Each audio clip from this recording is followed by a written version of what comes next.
Hello friends, तो पिछली video में मैंने आपको बताया था एक्सरसाइज 10.2 का इंट्रोडक्शन। इस वीडियो में आपसे शुरू करने जा रहा हूँ एक्सरसाइज 10.2 के क्वेश्चंस। ठीक है, तो पहले क्वेश्चन की तरफ हम लोग चलते हैं। आप अपनी बुक निकाल लें एनसीईआरटी। मैं पहले क्वेश्चन की तरफ चलता हूँ। क्या कह रहा है पहला क्वेश्चन? चलिए, पहला क्वेश्चन आपसे कह रहा है compute the magnitude of the following vector. मतलब दिए हुए वेक्टर्स के मैग्नीट्यूड निकालने हैं। ठीक है, जो हमें वेक्टर दिए हुए हैं उनके मैग्नीट्यूड। क्या वेक्टर दिया हुआ है देखिए, इसमें सबसे पहला दिया हुआ है ए वेक्टर। ए वेक्टर दिया हुआ है I cap plus J cap plus के कैप। मैंने बताया था कि अगर किसी चीज का मैग्नीट्यूड निकालना है यानी किसी चीज का मॉडुलस निकालना है तो क्या होगा, अंडर रूट ऑफ आई के कोफिशिएंट का स्क्वायर यानी आई का कोफिशिएंट 1 है यानी हो गया 1 का स्क्वायर, जे के कोफिशिएंट का स्क्वायर, जे का कोफिशिएंट 1 है यानी 1 का स्क्वायर, के कोफिशिएंट का स्क्वायर, के का कोफिशिएंट भी 1 है यानी 1 का स्क्वायर। ये क्या हो गया, 1 का स्क्वायर 1, 1 का स्क्वायर 1, 1 का स्क्वायर 1, यानी ये क्या बना 1 प्लस 1 प्लस 1 यानी अंडर रूट 3। अगला क्या दिया हुआ है इसी में, बी वेक्टर का मैग्नीट्यूड निकालना है। बी वेक्टर दिया हुआ है 2i cap minus 7j cap minus 3k cap. इसमें भी क्या होगा, कुछ अलग नहीं होगा, इसका भी मैग्नीट्यूड निकालना है। मैग्नीट्यूड एकदम सेम निकलेगा, i के कोफिशिएंट और j कोफिशिएंट और k कोफिशिएंट का अंडर रूट में स्क्वायर। चलिए, मॉड ऑफ बी वेक्टर अगर मैं निकालता हूं तो अंडर रूट ऑफ 2 का स्क्वायर प्लस माइनस 7 का स्क्वायर, आई का कोफिशिएंट 2 है तो 2 का स्क्वायर, जे कोफिशिएंट माइनस 7 है तो माइनस 7 का स्क्वायर, के कोफिशिएंट माइनस 3 है तो माइनस 3 का स्क्वायर। आगे क्या बनेगा, 2 का स्क्वायर हो गया 4, 7 का स्क्वायर हो गया 49, 3 का स्क्वायर हो गया 9। इसको ऐड करेंगे तो कितना होगा 49, इससे एक इसमें दे देते तो हो गया 50, 50 प्लस 8 58, 58 और 4 62 यानी अंडर रूट ऑफ 62। 62 को और आप सॉल्व कर सकते हैं क्या, 31 इंटू 2 यानी ये अंडर रूट 62 ही रहेगा। ठीक है, उसके बाद क्या है सी वेक्टर। देखो सी वेक्टर है, इसका भी मैग्नीट्यूड बताना है। किसका, ए वेक्टर का बताना था, बी वेक्टर का और सी वेक्टर। सी वेक्टर क्या है 1 upon under root 3 I cap plus 1 upon under root 3 J cap plus 1 upon under root 3 K cap. इसका भी हमें मैग्नीट्यूड बताना है। मैग्नीट्यूड कैसे निकालना है अभी मैंने पूरा बता दिया। मैग्नीट्यूड इसका कैसे निकलेगा, mod of C vector is equals to under root of I के कोफिशिएंट का स्क्वायर, आई का कोफिशिएंट क्या है 1/3 यानी 1/3 का स्क्वायर प्लस जे के कोफिशिएंट का स्क्वायर, जे का under root 3 sorry under root 3 का, जे के कोफिशिएंट का स्क्वायर 1 अपॉन अंडर रूट 3 का स्क्वायर, के कोफिशिएंट का स्क्वायर यानी 1 अपॉन अंडर रूट 3 का स्क्वायर। इसको सॉल्व करोगे तो ये होगा अंडर रूट, ये बनेगा 1/3, अगला वाला होगा 1/3, उसके अगला वाला होगा 1/3, इसका एलसीएम लोगे आंसर आएगा 1। ये एलसीएम होगा 3, 1 प्लस 1 प्लस 1 प्लस 1 प्लस 1 हो गया 3, 3 डिवाइडेड बाय 3 1, अंडर रूट के बाहर आएगा 1। पहला क्वेश्चन कंप्लीट। सेकंड क्वेश्चन देखते हैं। सेकंड क्वेश्चन क्या कह रहा है, write two different vectors having same magnitude. हमें दो ऐसे वेक्टर लिखने हैं जिनका मैग्नीट्यूड क्या हो, सेम हो।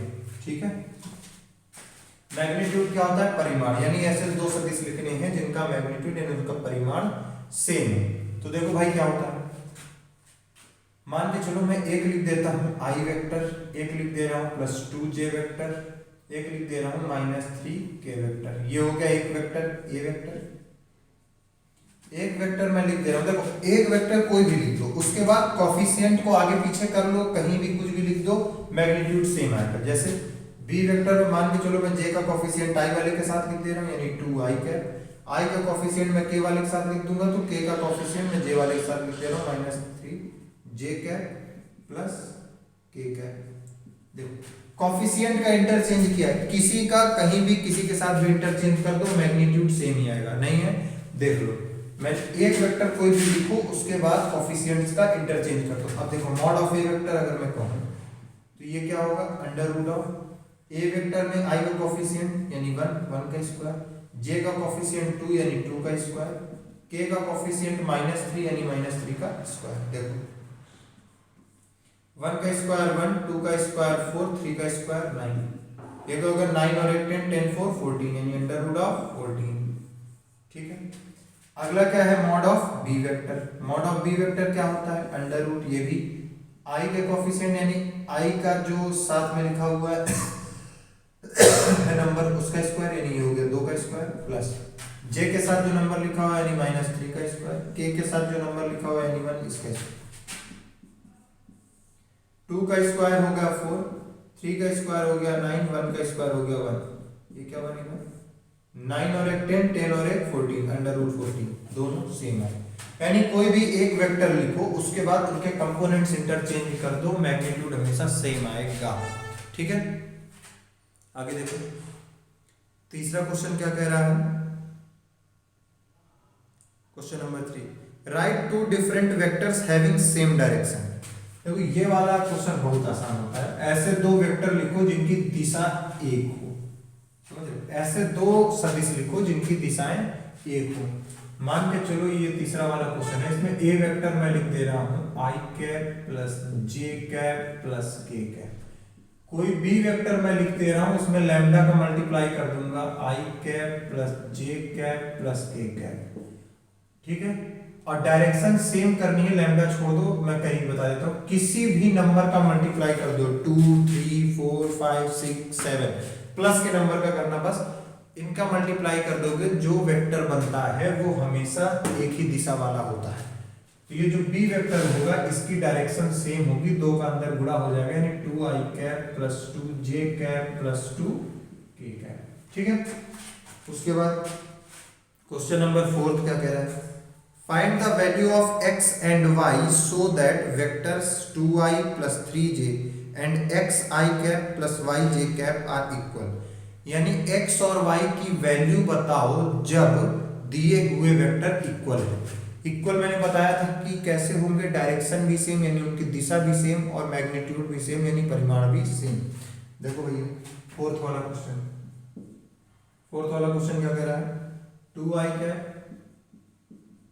3j कैप, ठीक है, and xi cap plus yj cap, ये दो वेक्टर हैं और ये कैसे हैं, इक्वल है। इक्वल कैसे होंगे, तो इक्वल देखो ऐसे लिखेंगे 2i cap plus 3j cap is equals to xi cap plus yj cap. मैंने बताया था कोई भी वेक्टर इक्वल होंगे तो i के साथ वाला कंपोनेंट i के साथ वाले कंपोनेंट के साथ इक्वल होगा यानी उसके कोफिशिएंट के साथ, j के साथ वाला कोफिशिएंट j के साथ वाले कोफिशिएंट के बराबर होगा, यानी x का वैल्यू आएगा 2 और y का वैल्यू आएगा 3 यानी 2 और 3। ठीक है, question number 5, find the scalar and vector component of the vector with initial point 2, 1 and terminal point -5, 7। ठीक है, यानी इनिशियल पॉइंट और टर्मिनल पॉइंट दिया हुआ है और उसका क्या बताना है, स्केलर और वेक्टर कंपोनेंट। देखो इनिशियल पॉइंट मतलब मान के चलो कोई एक वेक्टर है, ये मैं कह दे रहा हूं इनिशियल पॉइंट ये था, फाइनल पॉइंट ये, तो एरो हेड इधर लगेगा। इनिशियल पॉइंट उसका क्या है 2, 1, फाइनल पॉइंट उसका क्या है -5, 7। ठीक है, अगर इसमें दो ही कोऑर्डिनेट दिए तो मान के चलो किसी दो एक्सिस में है, चाहे xy चाहे yz चाहे xz। ठीक है, दो कोऑर्डिनेट है, दो ही एक्सिस होगा, मैंने बताया था। तो कैसे लिखते हैं, कोई भी x2 minus x1 i cap plus y2 minus y1 j cap plus z2 minus z1 k cap. अब दो ही कोऑर्डिनेट दिए हैं तो z एक्सिस का कोई नीड नहीं है तो इसको हटा दो, दो ही कोऑर्डिनेट दिए हैं तो इसका कोई नीड नहीं, इसको हटा दो, बचाइए। फाइनल वाला y2 होता है, इनिशियल वाला y1 होगा, उसी तरह फाइनल वाला x2 होगा, इनिशियल वाला x1। तो ये क्या होगा -5 हो गया x2, 7 हो गया y2, 2 हो गया x1 और y हो गया y1, क्योंकि इनिशियल पॉइंट है और ये क्या है फाइनल पॉइंट है।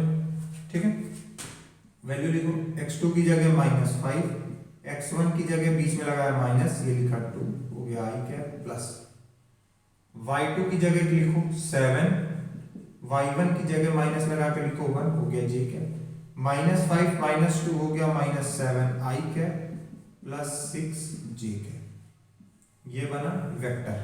इसमें पूछा इसका स्केलर बताओ यानी इसका अदिश बताओ। अदिश क्या होता है, जो नंबर i और j के साथ लिखे होते हैं वही उसका अदिश होता है, यानी -7 और 6, यानी -7 और 6 इसका क्या होगा, अदिश होगा। जो भी नंबर i के साथ और j के साथ दिया होगा वही इसका क्या होता है, अदिश होता है। अगर इसके सदिश की बात करेगा यानी इसका क्या वेक्टर की बात करेगा, वेक्टर क्या है, सदिश।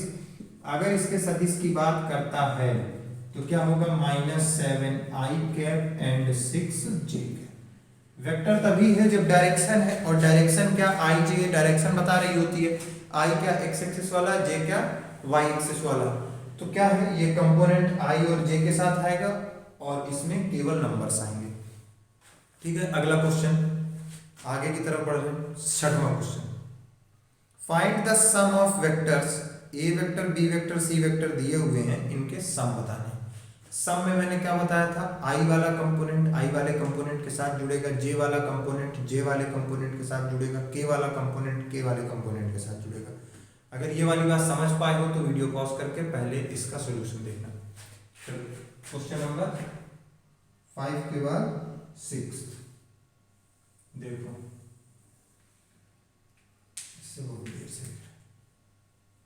क्वेश्चन नंबर 6 क्या कह रहा है, एक वेक्टर आपको दिया हुआ है, ए वेक्टर कितना दिया हुआ है, i cap -2j cap plus k cap. एक वेक्टर आपको दिया हुआ है, बी वेक्टर क्या दिया हुआ है, -2i cap plus 4j cap. एक वेक्टर आपको क्या दिया हुआ है, सी वेक्टर।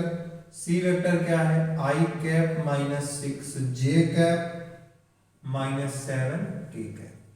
ये 3 वेक्टर दिए हैं और आपको बताना है इनका योग यानी सम, यानी इनको जोड़ के आपको बताना है। ठीक है, चलो तीनों वेक्टर को जोड़ के बताना है तो क्या होगा, A vector plus B vector plus C vector.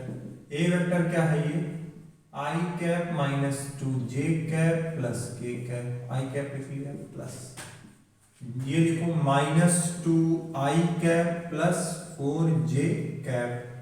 उसके बाद सी वाला वेक्टर लिखना है क्योंकि सी वेक्टर ये है, देखो सी वेक्टर ये है, अब सी वेक्टर लिखना है प्लस करके, तीनों का ऐड लिखना तो हो गया i cap -6j cap -7k cap.